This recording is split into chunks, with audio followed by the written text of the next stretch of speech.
Hey guys, it's Bree. Welcome back to my channel. If you're new here, I would love it if you would subscribe. I make college content, college vlogs, other tip videos, fun stuff like that. So I'd love it if you hit the subscribe button down below and stuck around. Today's video is a fun one. I'm going to be sharing with you guys my tips and tricks for how to get straight A's at college. So I did actually get straight A's my entire freshman year of college. I got a 4.0 second semester, and first semester I got an A-. Now, freshman year of college might be a little bit easier depending on your major. It might be a little bit easier for you to get academic success. Also, in-person college was easier for me to succeed academically because right now, I will not lie, I have B's on my report card. I'm not getting straight A's, and that's fine. But this is basically just how to get those grades up and to be performing your best at school. So I have some notes right here I am going to tell you guys, and I hope that some of this helps you out so you can just perform your absolute best at college and get those A's. All right, my biggest tip for you, if you have a hard time with time management or if you have a hard time getting your work done, is to treat college like a 9 to 5. I just realized those noises are gonna be annoying. I have a fireplace going. Where was I? Okay, treating school, college, like a 9 to 5. So basically what that looks like is I do all of my schoolwork within that 9 to 5 window, and then I let myself relax after. And I don't touch my schoolwork. So that's my time to socialize, to do clubs, to work on other stuff like YouTube. And then in the morning also I do my workout before then. And so my day is structured around my schoolwork instead of me just randomly trying to find when I'm going to do my schoolwork. Because if you don't already have a set time to do your schoolwork, chances are you're gonna find ways out of doing it. Next tip is writing down absolutely everything in multiple places. So when I got to college, I knew I wanted to be really organized. I didn't want to forget any assignments. I didn't want to miss any deadlines because I did a lot of that in high school, and I also did a lot of procrastinating in high school, and I'll get more into that later. But my biggest tip is writing things down in at least 2 places. So I write down my assignments in a physical planner calendar. I write them down on a Google Calendar, and I have my wall calendar for big assignments and events. My little whiteboard calendar that I write my dates down on. This is game changing because I have no excuses for ever missing anything. And usually I take time at the beginning of each month and at the beginning of each week to review my assignments, make sure I know everything that's due, everything I gotta do, and then I am sure that I'm aware of them, and then I make a game plan throughout the week for when I'm gonna get those things done. It also really helps to have both a physical planner and an online calendar, because with things like Google Calendar, you can set up alerts for due dates, when things are going to be due, and you can be alerted beforehand. So say I have an assignment due at the end of the week and I say a 5-day alert, so I get alerted 5 days before on my phone to make sure I know what's up and I know that that due date is coming up. And that can be really helpful if you maybe have a harder time checking your planner or looking at your to-do list. It can be helpful to have those digital reminders, and you can set them up on your phone and sync them to your computer. So I typically like working on my Google Calendar on my computer, but then it shows up on my phone, and that's where I get those alerts. So getting more into study methods, particularly studying for exams, quizzes, etc. They're gonna vary from class to class, but this is my tried and true method for how I would study for exams. I typically take detailed notes in class or detailed notes from the reading, or both. So I remember particularly for one of my classes last year, it was kind of a more difficult class. I took notes in class as my professor was lecturing on my computer, and then we also had chapter readings for each class, and I took detailed notes by hand for those chapter readings. And then I would typically make a Quizlet with all of the vocab words and key concepts that I needed to study about a week before the exam. And then I would study it, and I would do the write feature on Quizlet so that you have to type the answer exactly. This really helped me with my Spanish class last year, and this also really helped me with classes that have a lot of keywords and have a lot of vocab associated with them that you have to memorize for tests. So doing that Quizlet method really helped me. I will also go through my notes and highlight anything that's maybe on a study guide, or maybe that the professor has mentioned will be on the test. Make sure I highlight those, rewrite them somewhere. I typically like to rewrite my notes based on the study guide that the professor gives, and if they don't give a study guide, that's typically when I will make the Quizlet. Hopefully this is all making sense. And then you want to email your professors questions at least 2 to 3 days before the exam. If you're having any difficulties with anything, definitely show them that you're working ahead. It can't hurt you, it can only help you. And if a professor is hosting a study session, they'll typically do this for maybe midterms or finals. Go to that study session. It is so helpful, and they can put your name to your face. If you're going to a bigger college like I do, that sort of really helps you with everything. It can't hurt you getting to know your professors. And it's typical that if you introduce yourself to them, or if you go to one of their study sessions or one of their office hours, be that on Zoom or in person, it can't hurt you. It can only help. And then they're more likely to be lenient later on in the semester if something comes up and maybe you need an extension or maybe you need extra help. Like for me, a couple of my professors were really nice to me when I got COVID and I couldn't do any of my homework because I was extremely sick. Whereas a couple of professors weren't as nice to me because they didn't really know me. But that also comes from online class and from most of my classes being asynchronous anyways, which means I don't even have a lecture for them. Anyways, okay, next tip. Find spots where you know you can be productive. So if that's your desk in your room, fine. If that's your bed in your room, fine. For me, I typically like to go to a coffee shop because I know that hustle and bustle around me and little noises actually help me hone in. I like to go somewhere like the library, just somewhere that I know there are other people working, there are other people in a workflow, and that sort of energy kind of feeds my energy for the workflow, if that makes any sense. But that's just me personally. You should figure out what works for you. If you need to work on your bathroom floor, if you need to work wherever, just figure out where it is where you can be most productive. Typically, it's not going to be in front of a TV. It's not going to be where it's totally normal for you to like just be on your phone.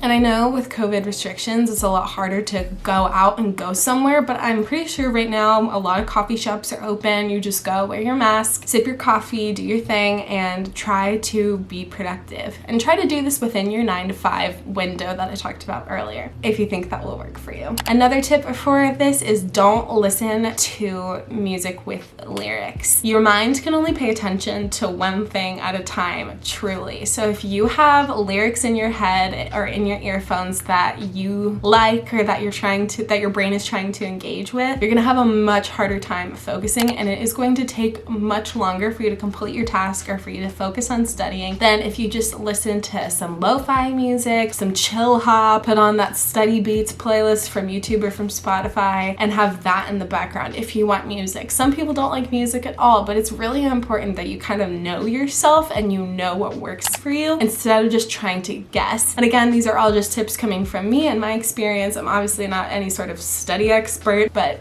I mean, I did get the straight A's, so.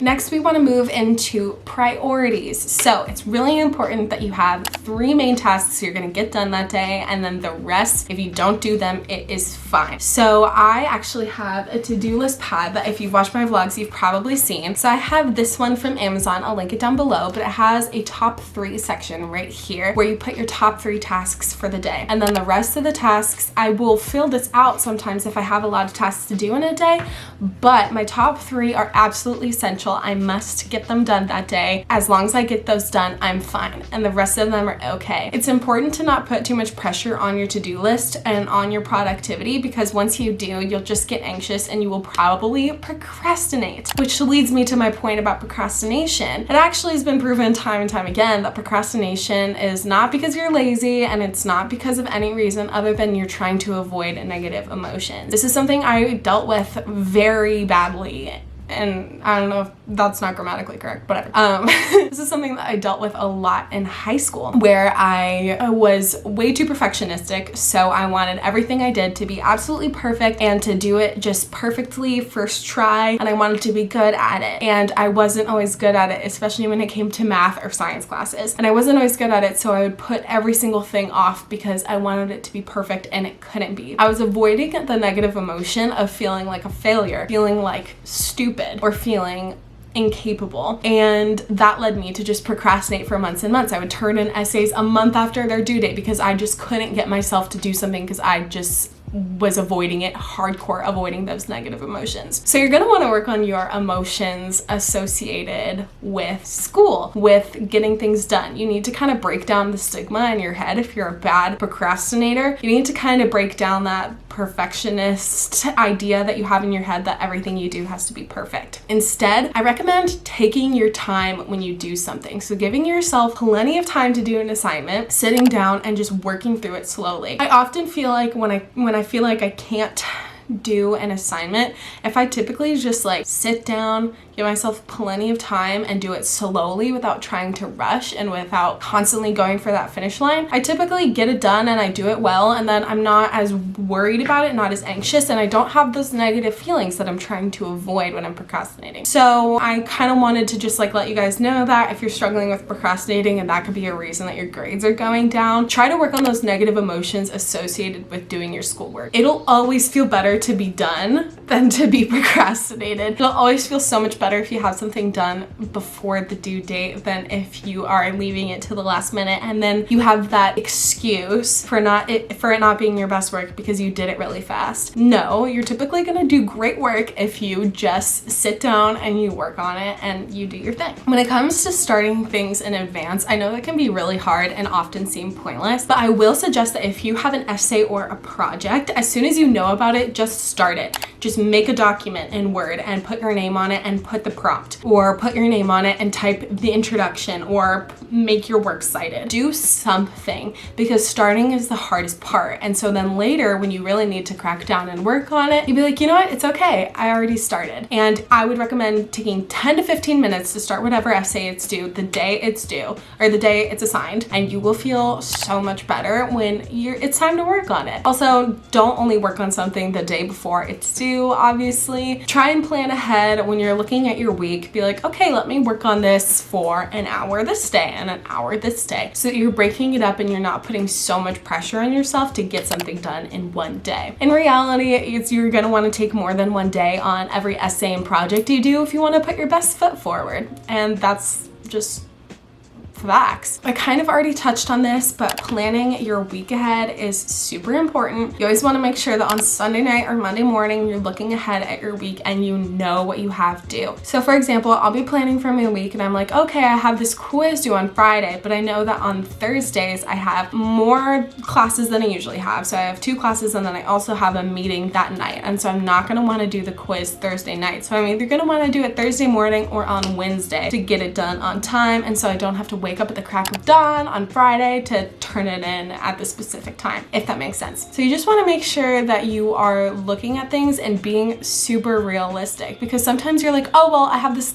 30-minute time window between this class and this meeting that I can do that. But you're probably going to end up wanting more time. You're probably going to end up watching TikTok during those 30 minutes, and it's just not realistic. So just be super realistic with yourself. Don't give yourself this idea that you're going to be super productive this day and then not have anything to do this day. If you just put a little bit of productivity into every day, then you'll end up being productive through the whole week instead of being productive one day and then procrastinating, and then having a bunch of overdue assignments. You don't want to look at it as studying and then reward yourself with time off. You want to look at it as studying, reward yourself for studying, studying, reward yourself for studying, studying, reward yourself for studying. And that's where the 9 to 5 thing comes in, because you work for that time during the day and then you can reward yourself with that time off, if that makes any sense. And also when it comes to the 9 to 5 thing, I do try to put my actual classes in there and factor them in as that time. That might not work for everybody, totally understand, but try to just block out that 8-hour time window and then leave it all in there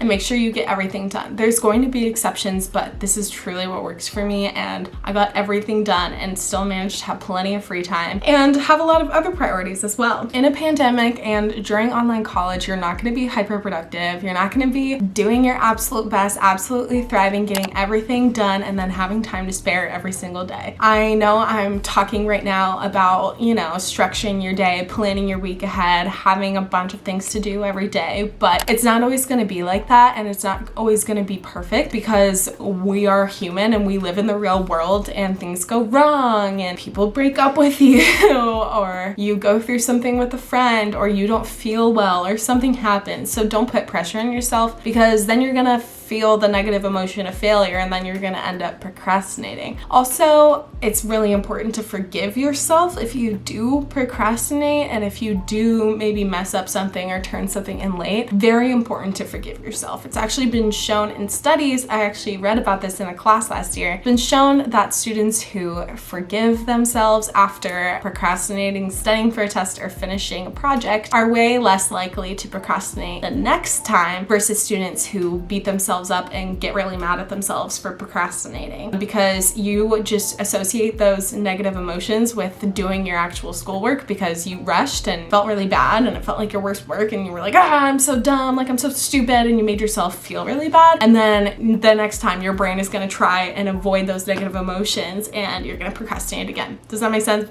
So give yourself grace. Mental health is key. If you're not doing good, you're not gonna do good. Take care of yourself first. Have things in your routine that are self-care, that are just for you. They're not for anyone else. And sometimes self-care is actually getting your stuff done. Sometimes self-care is not hanging out with people and staying alone. Sometimes self-care is actually putting yourself out of your comfort zone and hanging out with people.